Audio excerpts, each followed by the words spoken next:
أبز حلف خفال كابز رأنايو إفسون بسن كدئا مسبوء كم زتبأستن أميرون أتانايك أدم سبيتو نأميرون كم زمتت إفسون بزعبا سبيت أمير ولا حد تفلت أنا جرسل زيلا أميرون كسم بدن كله رينا قواريسنا نيرنا سلام أبب بزلغمو سلامكم يبزع نزا چانال حدشتن تخونكم سابسكرايب انداغبركم كمزا عينت فيلمتات كتريو تخوليكم نزا فيديو دما لايك انداغبركم حدش حبز احوايكم كساب موداتا سناي سانحيت أبز خفالون كنكسلن كلنا أبز غسل معلتي نيفسون أبت تسرع الهوسبيتال تليفون اندعللت نريامو اتاناي قدم سبيتو نأميرون سفيدا مالتيو ناب إفسون قريبا نساون دكتور كم زخونتن نزي هوسبيتالومون أزي بزح گنزب بحاجز ملكعو كم تبركتلوم تنقرا إفسونون اتوم تدليم قدايات نخطر إيلا حيزاتا نابتوش تتأتو كلتي ان بحنساب نابزوش تكأتو انقلواون أميري ريانمو أزي سنبيدو إفسون بزعبا سفيدا كي تفلت كفرحن كل نريو نعركون انتاي كجبر كم زلو ولا حد زفلت قداي كم زيلن كم زتجنقني نقرو مغنياتون إفسون بزعبا سفيدا ولا حد تفلت نقر يلن أمير حدار كم زنبرو ولا حد تفلتنيا أي نقرانو النيرو اتاناي قدم سبيتو سفيدا ني إفسون نزحكي كي تنقراون أزي يفرح إفسون أب أوفيسا كوفي لان كلاون أبو أنا بت أوفيسي أتومو إتو كل زبالكو خنجر كابل بيعين برن زاقوالي ندي خن نخيت رئيان نخيت رخبيان نايم خلق المسل أني باللين نزب مونغوين أمونغو دخن زلو زي مرددا نسقت عاتاتي تايكونكن بسرحكن بتكبارات كنون أزي زخور علكي زخوانا يخون نقري فتر دأمبر نتوم حلمتاتكي كاب مسعبي تقوارس إخي بمبالي زاربا بدحر زون إفسون بناي أبو أزر الرب لبات تنكفو كتنبع تجمر نسقاكو أب علمنا كاب زلو أبوتات اتزبالس أبو إخا بمبال تزاربو دحر زون أبناي سرح عرفتي أميرنا بإفسون يخيدمو بزعبات مسفيدي زنبورنا حدا الركب بعلو خلافة في جمر أنا نذا عنتوي زرقب كي أقوال سفيدي زتبهالت أب ينفرست تفاليتنا شعون فقر جميرنا حدار جيرنا نيرنا جنك أحدار مسقبرنا دحرز توسو نوارع سفيدي أبوز عدي ناي سرح عد الرقيبة مساين عنا يلاتني أنا جنس لزيت سما معكو كابتور كون كواتس دليت سلزي نبرني أي كيدني ليا سفيداون كاباين لعلى بليسا نسرح مريسا قديفات النخيدة أنا بزحج ساعات نسفيدي زخون بوتا يبلين نعاون ولا حد فقر زبهال يبلين بمبالي نقرا إفسونون أمير كاب أوز أي قال تقوال كم زي فكرن كم زي فتن مولو بمولو كترقاق استخل أزي كم زفكراون تفلت مالتيو مقنياتون حدا زفكرا كاسب كابا خاز حبو أميستر يلن أمونغو فقري أمنا تنحك أن زي هاليو لك كم تسرت زي بلو جزا بزح زي سأنح فراسايو أبزو ونحنا نمهارو أوشت فقري أمنا تنحك أن أدلاي كم زخونايو بدحر زون أمير نابجز مستملسة سفيدة خد سبيت أنحمو حدا ورقة تريو أزو ورقة ون ناي حكمنا ورقة كخون كله سفيدة بزيزي بهيوت كتنبر زترفا سلسة وارح ترعي كم زخونن ناي حكمنا مرداتا تريو أمير نزم السمعة عزي سنبد يدنقس ألاون كابز حمام كنخت حوي زكا ألن نخلق قبري عندها بلون يزاربا سفيدي ونملسها بلا أنا توم دوكاتر كم تزبالوني سلسة ورحت رأي أيو تاريف النزلو أتأنكو مدهانيت كخوانا نزخل أبزن سلسة ورح نسخ بقوني كتكون يزدلي كابزو وزا زخون نعي مدهانيت يلن تبلو أميرون يحزيناتو حرايلو بحسابي سماما أبزا مشات زي أون إفسون أمير قربيتو سلازخونات من سفيدي درار بحنساب كوال عنكولو تريم بز رأيو تنقرون جيجا ردي اتوسد أميرون اتزر أخيو نقر كم تتحسب يكونن بمبال كرد أولا كون تفتنا نساقن كتسمع فقادن يكونتن سيفي ديون أبغز مسؤون ختصنع أمير يفكرلا مخنياتون أبزن زترفأ زتوسنا وارح نبين خجر فايدلين أبزغص المعلتون بزعباتنا يسفيد حمام نحاد دكتور عركو كما خرويلي رخبون أز دكتورون أز ترخيب وازل حمام زتلم ده حمام يكونن جنكا أب لابراتوري نز حمام زخون حدش مدحانيت أفتن إيزلو نز مدحانيتون بقولت فكر أخبلك كفتني يبلو جنك أزمد هانيت كفو سايخ الديو ولا سايك إلنيو رقص أن يكون مخنياتون قدم حجي تفتنن بمبالي نقرو إيفسونا بجز أخت ملسن كولا سافيدي سعادة خدان تخدينا أمونكو بأمير تريئة إيفسونونا بزيزي نابرأسا بوزحات حسابات كمالا لسوي جمرو بزتريو زلا سنبلون تسنابيدا بحركان نا أمير كتزارو بيلا نابو جزء تقيلا تقيد جنكا كم تنساز حسابتوين برن أزز انبلزي ناي سافيدين ناي أميرين فتح أملكيتو إنيرو كتمرعون قدا جيركا كتفاتح أب قداي إذا قداي كميتريوا شعوون إيفسون ناز نجار زمستردات أنكو عدس بلكا تبلو بالو قداي مسيسا أنا زي أزغوطرا ناب حزن كيركاسي محارتي وردلو كم مبالي زريئة داحر زناي فتح زنبلون أميرن إيفسونن بعان ساب دويلو منري أمو أميرون كحاتا كندو أتا عنتوي أبي عين تخزر أخوة تحقواس انتا يا ملكيتي إنيرو بمبالي حتى نساون ولا حدا يكونن بمبال تملسو لمو زخوانا نقرسي تحب إن اللخيولا أستبيلكم اللي أنتغينكم يفاتح كم زلو مسفلتات تحقوي ساف الشيخ يا زبالت يعين تخقن كالنا قريم ززارو إيلو يملسلا أبزغت المعالتون أميرنا بكشنا أتيو ني إفسون قرس سريحو حيز الله يمتس تمال بزر أخي نقر سلازة سنبت كوخي يغريتا أقدما بيلخ نقرك نيرني بمبالي زاربا أزو غرسون نزمل كيتينيرو إفسون ونملسا بلا تمال مشدأ سفيدي بغزاخا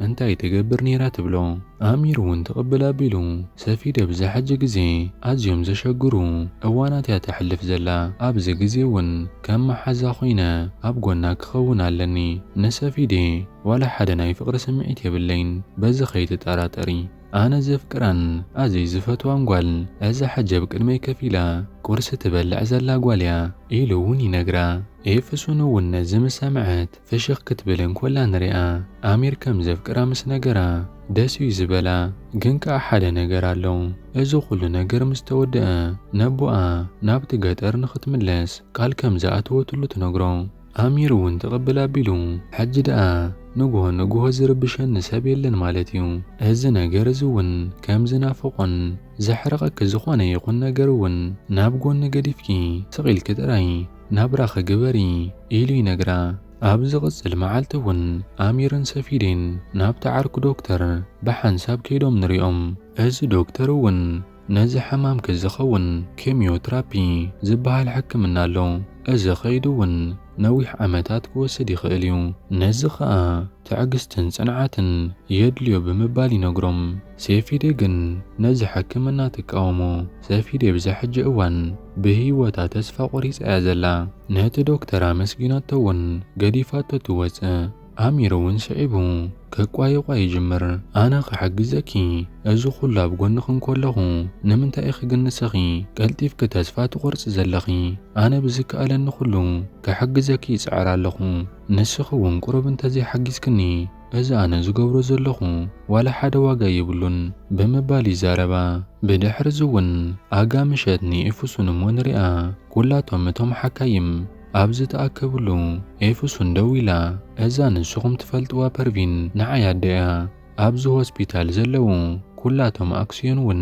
ብሽመዮም ዘለው በዚ ምኽንያቱ ውን ኣብዚ ሆስፒታል ሓንቲ ክፍሊ ከም እተዳልን እዛ ክፍሊ ድማ ዓቕሚ ንዘይብሎም ሰባት ነፃ ናይ ሕክምና ግልጋሎት እንህበላ ክፍሊ እያ ክትከውን ብምባል ትዛረብ። በዚ ሓሳባ ግን ኩላቶም ዶካተር ሕጉሳት ኣይነበሩን።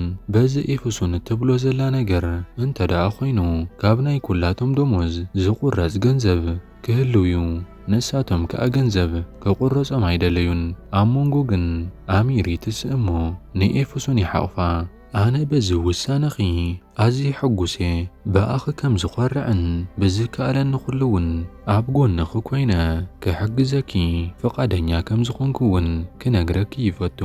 ናብ ኢስታንቡል ብምምጻእክን ኣብዚ ብምጽናሕክን ውን ኣዝዩ ሕጉስ እየ ብምባል የድንቓ።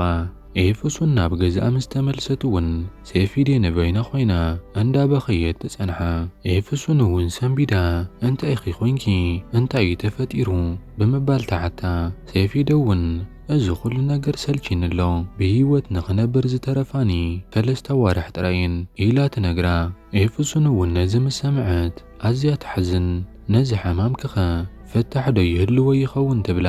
ሴፊዴ ውን መልሳ ኣቢላ ነዚ ሕማመይ ዋላ ሓደ ሕክምናን መድሃኒትን የብሉን ትብላ። ብዛዕባ እዚ ሕማመይ ዝፈልጥ እንኮ ሰብ ኣሚር ጥራይ ነይሩ።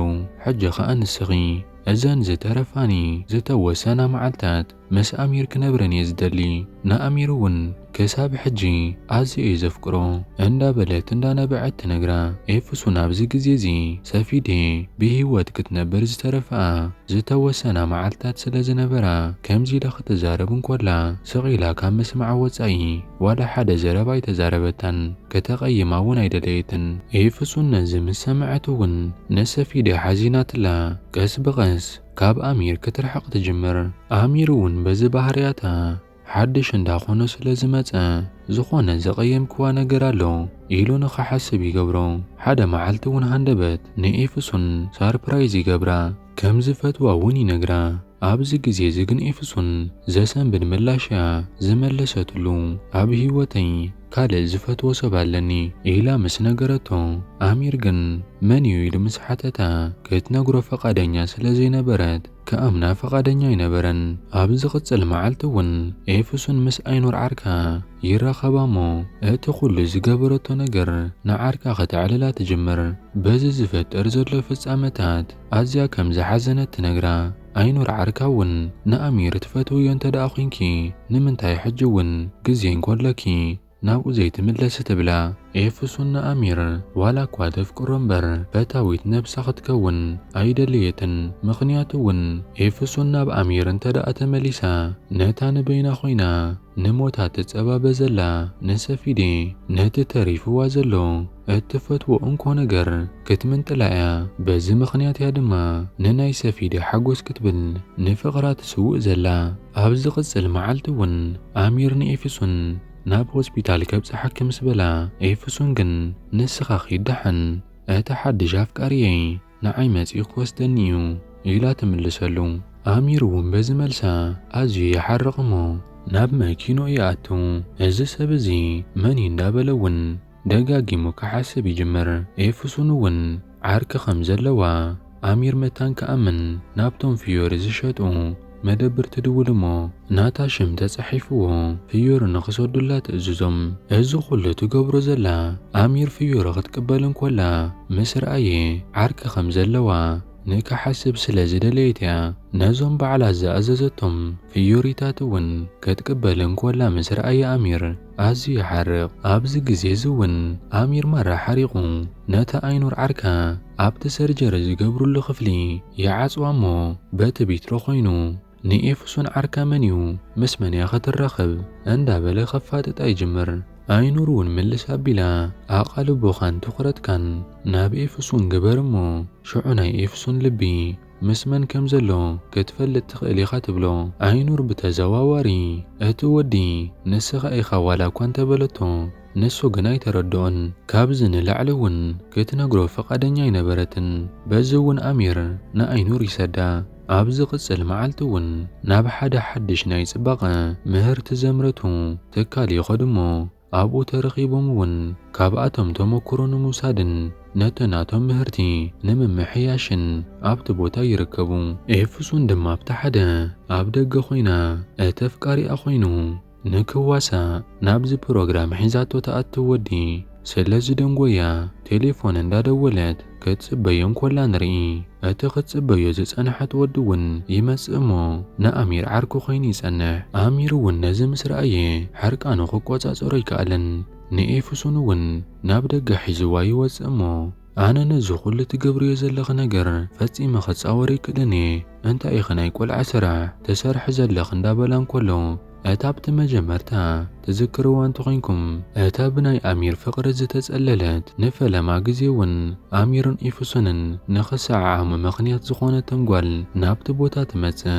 እዛ ጸለልቲ ፌሊዝ እውን ካብ ናይ ጽሉላት ሆስፒታል ቅድሚ 3 ሰሙን ከም ዝወፀትን ትከታተሎም እውን ከም ዝነበረትን ትነግሮሞ ካብኣ ወፅኣ እውን ካልእቲ ጓል ንኸፍቅር ከም ዘይትፈቕደሉ ትነግሮሞ። ሽዑ እውን ሃንደበት ዘይሓሰብዎ ካብ ቦርሳኣ ሽጉጥ ተውፅእ እሞ ናብ ኣሚር ትዕቅነሉ። ከየማ ትእቲ እውን ነታ ሽጉጥ ምስ ተኮሰታ እታ ጥይት ግን ንኣሚር ዘይኮነት ኤፌሶን ናብ ቅድሚኡ ስለ ዝኣተወት ንኤፌሶን ተሃርማ። ኤፌሶን ብጥይት ምስ ተሃርመት ደም ክፈሳ ጀሚሩ ኣብ መሬት ተዘርጊሓ ትወድቕ። ኣሚር እውን ርዱእን እንዳበለ ክውጭጭ ጅምር። ኩላቶም እዞም ኣጋይሽ ነዚ ኣውያት ምስ ሰምዑ ካብቲ ዘለውዎ እንዳጎዩ ወፂኦም ክሳብ ኣምቡላንስ ትመጽእ ነቲ ዝፈሳ ዘሎ ደም ደው ንኸብልዎ ክራባረቡ ይጅምሩ። እታ ኣምቡላንስ እውን መጽያ ኣብ ዝተወሰኑ ደቓይቕ ናብ ሆስፒታል ትውሰድ እሞ ናብ ናይ ሰርጀሪ ክፍሊ ኣትያ መጥባሕቲ ክግበረላ እንከሎ ንርኢ። ኣሚር እውን ናብቲ ናይ መጥባሕቲ ክፍሊ ኣትዩ ክከታተላ እንከሎ ንሪኦ። መጥባሕቲ እንዳተገበረላ እንከሎ እውን 2-3 ግዜ ዝኸውን ህርመት ልባ ኣቋሪጹ ዳሓር ግን ብኽንደይ ሽግር ናብ ዝተረጋግአ ኩነታት ተመሊሱ።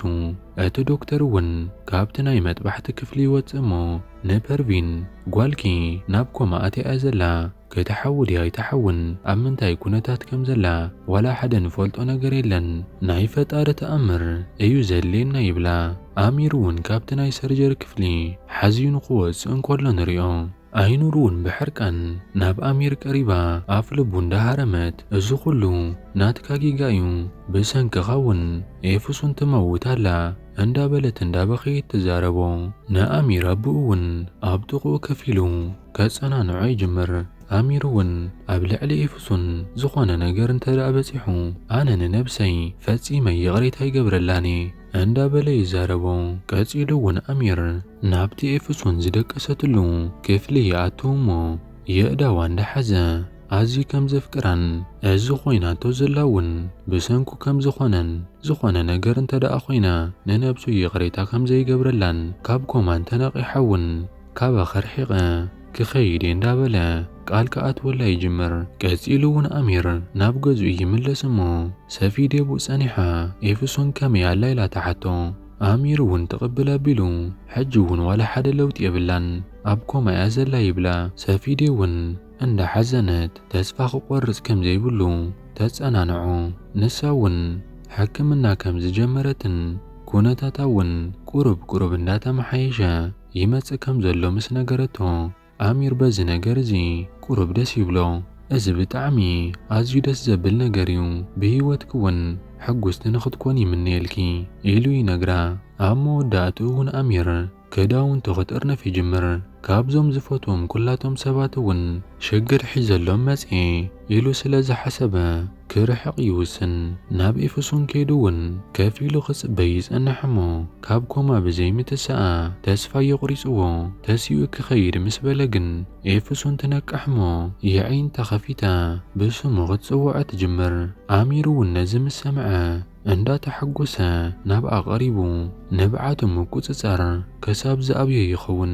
ኣብ ዝቕጽል መዓልታት እውን ኩነታት ጥዕና እንዳተመሓየሸ መጺኡ ናብ መደበኛ ክፍሊ ከም ዝቐየርዋ ንርኢ። ኣብዚ ግዜ እዚ እውን ኣዲኣ ኩል ግዜ ካብ ጎና ይትፍለን። እዛ ቅጽበት እዚኣ እውን ምስ ኣዲኣ ንኽቀራረባ ዓብዪ ዕድል ትፈጥረለን። ኤፌሶን እውን ነዲኣ እቲ ዝገበረቶ ነገር ረሲዓ የቕሬታ ንኽትገብረላ ይገብራ። ግዜ ብልዕሊ ግዜ ተደራሪቡ ኤፌሶን ኩነታት ጥዕናኣ ናብ ንቡር እንዳተመለሰ ምስ መጸ ናብ ገዝኣ ትምለስ። ግን ከዓ ናብ ገዝኣ ምስ ተመልሰት ኣሚር ከም ዘየለ ትርኢ። ንሰፊዴ እውን ንበይና ትረኽባ። ኣሚር ደኣ ናበይ ከይዱ ኣበይ ኣሎ ኢላ እውን ተሓታ። ሰፊዴ እውን ኣሚር ናበይ ከም ዝኸደን ኣበይ ከም ዘሎን ኣይፈልጥን እየ። ንስኺ ናብ ጎማ ምስ ኣተኺ ናብ ከቢድ ውጥረትን ጭንቀትን ኣትዩ ነይሩ። እዚ ኩሉ ዝተፈጥረ ብሰንኪ ኢሉ ስለ ዝሓስብ ድማ ካባኺ ክርሕቕ ተገዲዱ። በዚ መንገዲ እውን ካብ ሓደጋ ይሕልወክ ከም ዘሎ እዩ ዝሓስብ። ኩል ግዜ ክጭንቕ እንከሎ ናብ ሓደ ጫካ ይኸይድ ነይሩ። ናብኡ ከም ዝኸደ እየ ድማ ዝጥርጥር ኢላ ትነግራ። ኤፌሶን እውን ኣብዚ ግዜ እዚ ንኣሚር ከም ተፍቅሮ ንሰፊዴ ክትነግራ ትጅምር። ኣነ ንኣሚር ኣዝየ ዘፍቅሮ ግን ከዓ ንኣኸ ክብል ካብኡ ክርሕቕ ብዙሕ ፈቲነ እንዳበለት ትነግራ። ሰፊዴ እውን ትቕብል ኣቢላ እዚ ኩሉ ትብልኒ ዘለኽ ነገር ይፈልጥ እየ። ኣሚር ንዓኺ ኣዝዩ ከም ዘፍቅረክ ፈሊጥ ኣለኹ። ኣብዚ ግዜ እዚ ድማ ንስኺ ዘይኮንክ ካብኡ ትርሕቀስ ኣነ እየ ካብኡ ክርሕቕ ዘለኒ። ብዝከኣለኒ ኩሉ ድማ ብሓንሳብ ንኽትኮኑ ክፅዕር እየ ትብላ። ኤፌሶን እውን ንሰፊዴ ኣዝየ ዘመስግነኪ ብምባል ትምልሰላ። ኤፌሶን እውን ብድሕርዚ ገዳውንታ ጠርኒፋ ናብቲ ሰፊዴ ዝበለታ ጫካ ንኣሚር ክደልዮ ትኸይድ። ኣብቲ ጫካ እውን ብፈረስ ጌራ ክደልዮ ትጸንሕ። ኣብ መወዳእትኡ እውን እቲ ዝነብረሉ ገዛ ትረኽቦ። ናብ ውሽጢ ምስ ኣተወት ግን ኣሚር ኣብቲ ገዛ ኣይነበረን። ኣብቲ ውሽጢ እውን ናቱን ስእሊ ትረክብ። ነዚ ስእሊ ምስ ረኣየት እውን ሕጂ እውን ኣሚር ከም ዘፍቅራ ትርዳእ። ናብ ደገ ወፂኣ እውን ኣብቲ ከባቢ ምስ ረኣየቶ ኣሚር ዕንጨይቲ እንዳቆረፀ ትረኽቦ። ንኣሚር ምስ ረኣየቶ እውን ኣዝያ ተሓጒሳ እንዳጎየየት ናብኡ ትኸይድ። ኣሚር እውን ምስ ረኣያ እንዳተሰናበደ ንበይኑ ክኸውን ከም ዝደልን ካብዚ ቦታ እውን ክትከይድ ከም ዘለዋ ይነግራ። ኤፌሶን ግን ኣይከይድን ኢላ ተኣብዮ። ንሱ እውን ናብታ ገዝኡ ኣትዩ ነቲ ማዕጾ ይዓጽኦ። ኣብዚ ግዜ እዚ እውን ማይ ክሃርም ይጅምር። ኤፌሶን እውን ንቕፂላ ካብዚ ቦታ ይንቀሳቐስን ብምባል ደው ኢላ ክትጽበዮ ትጅምር። ኣሚር እውን ሓዚንላ ብመወዳእትኡ ናብ ውሽጢ ንኽትኣትው ነቲ ማዕጾ ኸፊቱ ንዕእተው ይብላ። ወፂኻ እንተዘይዛሪብካኒ ፈጺመ ይኣትነ ትብሎ። ኣሚር እውን መማረፂ ስለ ዘይነበሮ ናብቲ ዝናብ ወፂኡ ማይ እንዳሃረሞም ከዘራረቡ ይጅምሩ። ናተይ ናትክን ጉዳይ ክሳብ ኣብዚ ጥራይ ነይሩ፣ ካብዚ ንላዕሊ እውን ክቕፅል ኣይክእልን ይብላ። ኤፌሶን እውን በዚ ኣሚር ዝተዛረቡ ነገር ኣዝያ ትሓዝን ልባ እውን ይስበር። ግን ከዓ ኤፌሶን ንነዊሕ ግዜ ካብኡ ርሒቓ ክትጸንሕ ኣይከኣለትን። ሕጂ እውን ተመሊሳ ግን እኮ ብጥይት ተሃሪመ ኣብ ኮማ ኣትየ እንከለኹ ከም ትፈትወኒ ክትነግረኒ እንከለኻ ሰሚዐከ እየ። ከምቲ ንስኻ ተፍቅረኒ ኣነ እውን የፍቅረካ እየ እንዳበለት ክትዛረቡ ትጅምር። ኣሚር ኣብዚ ግዜ እዚ ስምዒቱ ክቆፃፀሮ ኣይከኣለን። ኣነ እውን ኣዝየ ዘፍቅረክ ኢሉ ክሓቕፋ እንከሎ ንሪኦ። ቀፂልና እውን ኣሚርን ኤፌሶንን ናብቲ ኤፌሶን ትነብረሉ ዝነበረት ገጠር ይኸዱ እሞ ንዓባያ ይረኽብዋ። ባባ ካበይ ኣሎ ናበይ ከይዱ ኢላ ምስ ሓተተታ ናብ ጀርመን ንዕረፍቲ ኢሉ ከም ዝኸደ ትነግራ። ዓባያ እውን ናይ ዋዛ ኣይነበረትን። ሙሉእ መዓልቲ ናይ ሕርሻ ስራሕቲ እንዳስራሕቶም ትውዕል። ኣጋ ምሸት እውን ኩላቶም ናይ ኣሚርን ናይ ኤፌሶንን መሓዙቶም ናብቲ ገጠር ይመፁ እሞ ኣሚር እውን ኣብ ቅድሚ ኩሎም መሓዙቶም ንኤፌሶን ክምርዓዋ ከም ዝደሊ ናይቲ ምርዓውን ንዲኽሕቶ የቕርበላ። ንሳ እውን ደስ ኢልዋ እወ ክምርዓወከ ኢላ ትምልሰሉ እሞ ብሓጎስ ይተሓቋቐፉ። ድሕሪ ዝተወሰኑ መዓልትታት እውን ኣሚር ቀለበት ገዚኡ ኣብቲ ገማግም ባሕሪ ቀለበት ክገብረላ እንከሎ ንርኢ እሞ የዒንታ ዓሚቱ እውን ናብ ሓደ ቦታ ይወስዳ። ኣብቲ ቦታ እውን ኣዝማዳን የዕረኽቶምን ተኣኪቦም ኣለዉ። ንኤፌሶን የዒንታ ምስ ፈነዋ እውን መሓዙታን መሳርሕታን ኣብዚ ቦታ ከም ዝተረኽቡ ትርኢ። እዚ መደብ እውን ናይ መርዓ መደብ ነይሩ። ቬሎ ስለ ዘይነበራ እውን ኣብ ርእሳ ናይ ዕምበባ ዘውዲ ይገብሩላ እሞ ኤፌሶንን ኣሚርን ዓይኒ ንዓይኒ ክጠማመቱ እንከለዉ ንሪኦም። ኤፌሶን ኣብዚ ሕጂ ግዜ ምስ ኣሚር ትምርዓው ከም ዘላ ክትኣምን ኣይከኣለትን። ሕልሚ እዩ ዝመስላ ዘሎ። እዛ ፊልምና እውን ኣሚርን ኤፍሱንን ምስ ተመርዓዉ ኣብዛ መዓልቲ ሓጎሶም እውን እንዳሳዕስዑን ከለዉ እንዳረኣና ፊልም ናብዚ ትፍጸም። ነዛ ፊልም እሞ ከመይ ረኺብኩማ እንተፈቲኹማ ኣብ ኮመንት እንዳኣተኹም ናይ ልቢ ምልክት እንዳገበርኩም ሓሳባትኩም ግለጹለይ ኢኹም። ከምዚ ዓይነት ፊልም ትፈትዉ እንተደኣ ኮይንኩም ሓደ ሓደ እንዳጻሓፍኩምለይ ነዛ ቻናል ሓደሽቲ እንተኮይንኩም ሳብስክራይብ እንዳገበርኩም ክትከታተሉ ትኽእሉ ኢኹም። ኣብ ዝቕጽል ክሳብ ንራኸብ ሰሰናዩ። ጻዕዳ መዓር፣ ቀይሕ መዓር ከምኡውን ቅጫ መዓር ምስ እትደልዩ በዘን ኣብዚ ስክሪን ዘለዋ ቁጽሪ ቴሌፎን ደው ኢልኩም ክትእዝዝዎም ትኽእሉ ኢኹም። ኣብ ኣዲስ ኣበባ ንዘለኹም ልዕሊ 10 ኪሎ ምስ ትእዝዙ ናብ ዘለኹሞ ቦታ ክነብጽሓልኩም ንኽእል ኢና ይብልኹም ኣለዉ።